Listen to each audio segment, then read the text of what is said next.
উন্নত সমাজ গঠনে মৌলিক নীতিমালা দরকার। এই নীতিমালা তৈরি করা রাষ্ট্রের জন্য বড় চ্যালেঞ্জ মন্তব্য করেছেন তথ্য ও সম্প্রচার মন্ত্রী জহিরুদ্দিন স্বপন।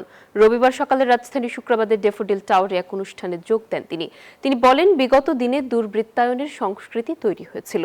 সে সময় শিক্ষা কার্যক্রম নিয়ে আলোচনার তেমন সুযোগ ছিল না। এখন এই দিকটাতেই গুরুত্ব দেওয়ার নির্দেশনা দিয়েছেন প্রধানমন্ত্রী তারেক রহমান। একই অনুষ্ঠানে অংশ নেন প্রবাসী কল্যাণ প্রতিমন্ত্রী নুরুল হক নূর। তিনি বলেন, জুলাই গণ অভ্যুত্থানের পর যে পরিবর্তনের আশা ছিল তা পূরণ হয়নি। একটা উন্নত সমাজের জন্য এই ধরনের যে মৌলিক ইথিক্স এবং মৌলিক ইথিক্যাল কোড থাকা দরকার এবং যে বয়স থেকেই শুরু করা দরকার তার দরকার, সেটাকে আমরা কিভাবে করতে পারি। এই চ্যালেঞ্জটা একটা টোটাল চ্যালেঞ্জ, এই চ্যালেঞ্জটা একটা রাষ্ট্রীয় চ্যালেঞ্জ এবং এই চ্যালেঞ্জটাকে আমরা বুঝি কিনা আগে এইটা একটু বোঝা দরকার। সরকারের পরিবর্তন হয়েছে, রাষ্ট্রীয় পলিসির পরিবর্তন হচ্ছে, বাট আমাদের মানসিকতার খুব বেশি পরিবর্তন হয়নি। আমাদের মানসিক দৈন্য দশা আগেও যে জায়গায় ছিল এখনো সেই জায়গায় রয়েছে।